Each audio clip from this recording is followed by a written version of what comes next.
მე გახლავართ ნიკოლოზ ლაბაური, ექიმი ოფთალმოლოგი, მუშაობ რამდენიმე ქვეყანაში, ამჟამად თბილისში მუშაობ თვალის კლინიკა ახალმზერაში, ბადურისა და მინისებური სხეულის სნეულებების დეპარტამენტში, ერთ-ერთ წამყვან სპეციალისტად.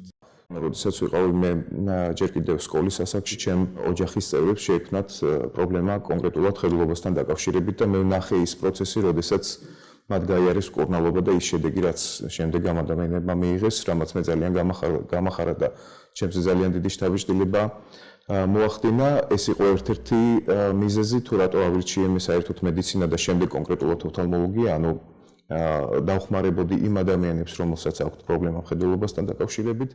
ოფთალმოლოგია ეს არის მეცნიერება, რომელიც შეისწავლის თვალის ნეულებებს, ეს არის ძალიან კომპლექსური მეცნიერება, რომელიც საჭიროებს სხვადასხვა საბუნებისმეტყველო საგნების დაკავშირებას ერთმანეთთან და ცოდნას. ოფთალმოლოგიაში არის 8 სხვადასხვა სუბსპეციალიზაცია. ეს 8 სუბსპეციალიზაცია გულისხმობს იმას, რომ სხვადასხვა სპეციალისტი თვითონ თვალის ნეულებებში უწევს ყოველდღიური მუშაობა სხვადასხვა სახის. ანუ გააჩნია ის აკეთებს კონკრეტულად ქირურგიას, რა სახის ქირურგიას. ანუ ძალიან მნიშვნელოვანია, რომ თვითონ ექიმი იყოს მომზადებული როგორც ფიზიკურად, ესევე ფსიქოლოგიურად, რომ იყოს ყოველთვის მზად იმისთვის, რომ შეხვდეს ესე დიდი შემართებით აი ამ რთულ საქმეს, რასაც ჩვენ ყოველდღე ვაკეთებთ. ეს იქნება თვითონ ქირურგიის წარმოების დროს, თუ იქნება რაიმე თერაპიული პროცედურების დროს. ოფთალმოლოგს უნდა ჰქონდეს კონკრეტული ცოდნა, საკმაოდ მაღალი ცოდნა თეორიული სხვადასხვა საგნებისა, რომელიც შემდეგ უნდა აუცილებლად შეაკავშიროს. ეს არის როგორც საბუნებისმეტყველო მეცნიერებები, ეს არის ფიზიკა, ქიმია, შემდეგ უკვე ბიოქიმია, ბიოფიზიკა და ის საბაზისო მედიცინის საგნები, რომელიც არის ფიზიოლოგია, რა ძალიან მნიშვნელოვანია და ადამიანის ანატომია.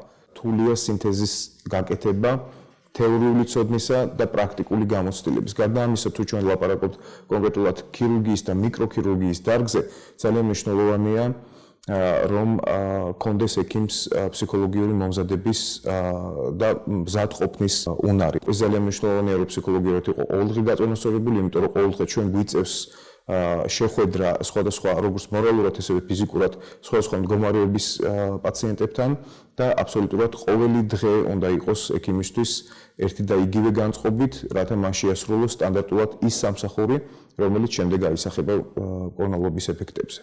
რაც უფრო რთულია სამუშაო შესრულებელი კონკრეტულად ვთქვათ, ვილაპარაკოთ ჩვენ ახლა ქირურგიაზე, მით უფრო მეტია ეს დადებითი განცდები, მას შემდეგ თუ ეს ქირურგია ჩატარდება წარმატებით. ეს არის ყველაზე, ასე ვთქვათ, დადებითი განცდა ექიმის ცხოვრებაში და კონკრეტულად ჩემ მაგალითზე ვიტყოდი ამას, ეს არის ბედნიერი პაციენტი.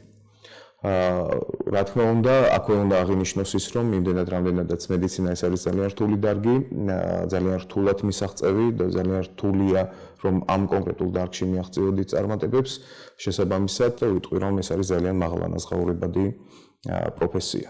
ოფთალმოლოგიაში განვითარების ტემპი არის ძალიან მაღალი. ყოველწლიურად ჩვენ გვაქვს სიახლეები როგორც ტექნოლოგიურ, ესევე მეთოდოლოგიურ ასპექტებში ოფთალმოლოგიისა. ეს მოგეხსენებათ, რომ ძალიან ბევრი საერთაშორისო კომპანია არის დაინტერესებული როგორც ფარმაკოლოგიურ მხარეში, ესევე სამედიცინო აპარატურის წარმოების საკითხებში. საქართველოში უკვე არის ის გარემო, რომელიც თქვათ თავის თავს უფლებას აძლევს, რომ კონდეს ეს დიდი ფუფუნება.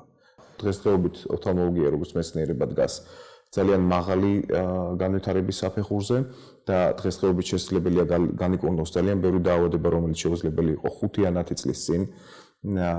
მაინც რჩება ის პათოლოგიები, რომლებიც არის დღესდღეობით განკურნებელი და იწვევენ აბსოლუტურად სრულ სიბრმავეს. მე ურჩევდი, რომ იმ ადამიანებს აერჩიათ კონკრეტულად ეს პროფესია, რომლებიც გრძნობენ კონკრეტულ თანაგრძნობას აი ამ ადამიანების მიმართ და არიან ბუნებით მებრძოლნი, რათა მეცნიერებაში პოვონ ეს ახალი აღმოჩენები, რომელიც დაეხმარება ჩვენს პაციენტებს, რათა მათ დაუბრუნდეთ ხედულობა, მაგრამ დღესდღეობით ისინი არიან დარჩენილი შანსის გარეშე.